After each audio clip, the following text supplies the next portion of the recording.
मैं प्रिया Rawat Everest yoga institute की तरफ से आप सभी का स्वागत करती हूँ। और आज की वीडियो में मैं आपको सिखाने जा रही हूँ ट्विस्टिंग बॉडी बैलेंस का एक बहुत ही अच्छा आसन जिसका नाम है मलाई आसन। तो इस आसन को करने के लिए या फिर किसी भी ट्विस्टिंग एडवांस आसन को करने के लिए आपको 3 चीजों पे बहुत एम्फेसिस करना है। That is your shoulder opening, जो कि आपकी ट्विस्टिंग को सपोर्ट करने वाला, आपकी हिप ओपनिंग एंड अल्टीमेटली आपका स्पाइनल रोटेशन। तो सबसे पहले हम फोकस करेंगे शोल्डर की ओपनिंग पे। तो इसके लिए आप नंबर ऑफ ड्रिल्स कर सकते हैं। मैं आपको बता रही हूँ बेल्ट या योगा स्ट्रैप की हेल्प से शोल्डर रोटेशन के कुछ स्ट्रेचेस। तो आपने शोल्डर अकॉर्डिंग डिस्टेंस के साथ अपने योगा स्ट्रैप या बेल्ट को पकड़ लेना है और यहाँ से अपने कंधों को रोटेट करना शुरू करना है इस तरीके से। आप कम से कम इसको 8 से 10 बार करें। फिर धीरे धीरे आपने अपने साइड टोर्स और शोल्डर ब्लेड्स पे और फोकस करते हुए इनको और अच्छे से 1 बाय 1 अपने बाजुओं की हेल्प से स्ट्रेच करना है। इसको भी आप 8 से 10 बार रिपीट करें। फिर धीरे से आपने करने हैं चेस्ट ओपनर्स। इनहेल के साथ अपने आर्म्स और चेस्ट को आपने पुश करना है। इनहेल के साथ आर्म्स पीछे और चेस्ट सामने की तरफ।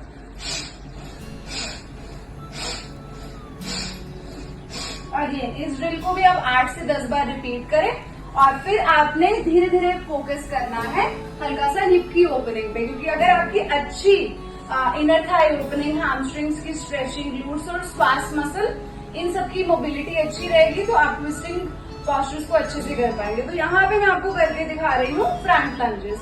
दोनों हाथों की फिंगर्स को लॉक किया, दोनों पैरों में मैंने 4 to 5 फीट का गैप लिया और साइड टू साइड अपने हिप और इनर थाई को इस तरीके से स्ट्रेच किया। अगर आपको इसमें डिफिकल्टी लगती है तो आप दोनों हाथों के सपोर्ट के साथ भी इस पॉस्चर को प्रैक्टिस कर सकते हैं। फिर नेक्स्ट यहाँ पर मैं थोड़ा सा ट्विस्टिंग मूवमेंट्स के लिए पैरों में 3 to 4 फीट का गैप लेते हुए ऑल्टरनेट टो टच करूंगी। अब यहाँ पर आपकी तीनों चीजें एक साथ हो जाएंगी। आपकी हिप की अच्छी स्ट्रेचिंग होगी, शोल्डर की अच्छी ओपनिंग एंड बॉडी ट्विस्टिंग। तो दोनों हाथों को मैंने सेंटर में रखा, फिर धीरे से राइट हैंड को लेफ्ट फुट पे लेकर गई और यहाँ पर आपने कोशिश करना है कि जब आप ट्विस्टिंग कर रहे हैं तो मैक्सिमम शोल्डर पे फोकस करना है, बॉडी ट्विस्टिंग पे और हिप की स्ट्रेचिंग। और फिर आपने इसको कोशिश करते हुए 8 से 10 बार रिपीट करना है। फिर क्योंकि ये ट्विस्टिंग का आसन है तो हम कुछ स्पेसिफिक ट्विस्टिंग ड्रिल्स पे फोकस करते हुए सेम इसी पॉस्चर में, जैसे मैंने अपने राइट हैंड को सेंटर में रखा है, अब मैं अपने लेफ्ट शोल्डर पे फोकस करने वाली हूँ। आप अपने ऊपर वाले हाथ में वेट भी होल्ड कर सकते हैं ताकि आपकी जो शोल्डर की ओपनिंग है, बॉडी ट्विस्टिंग है और अच्छे से हो पाए।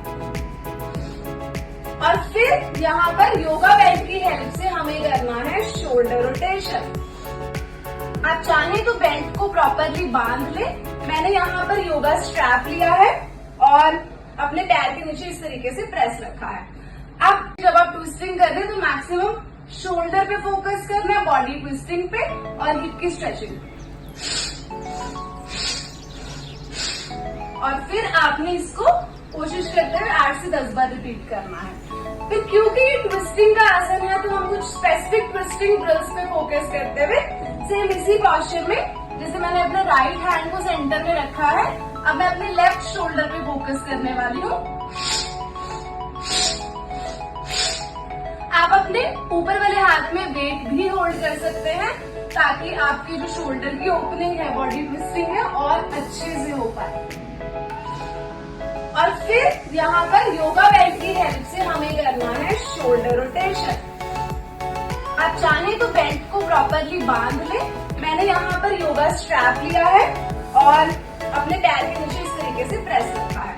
अब जैसे मैं अपने योगा स्ट्रैप को लेफ्ट फुट के नीचे रख रही हूँ तो कोशिश करना मेरा जो दूसरा हाथ है राइट फुट पे रहेगा, यानी जिस पैर के नीचे आपने योगा स्ट्रैप रखा है उससे ऑपोजिट हैंड में स्ट्रैप को पकड़ना है और इस तरीके से शोल्डर को रोटेट करना आपने, ताकि आपको पता लग जाए कि आपका जो शोल्डर है, बॉडी ट्विस्टिंग है, कितना आपको सपोर्ट कर रही है। और सेम इसी तरीके से आपने दूसरी साइड से भी रिपीट कर लेना। जब ये सारी प्रेपरेटरी ड्रिल्स आप रोज प्रैक्टिस करने लग जाएंगे तो धीरे धीरे आपकी हिप की मोबिलिटी, बॉडी ट्विस्टिंग जो है इम्प्रूव होने लग जाएगी। फिर आपने प्रैक्टिस करना मलाई आसन। मलायासन को करने के लिए पैरों में 4 to 5 फीट का गैप होना चाहिए।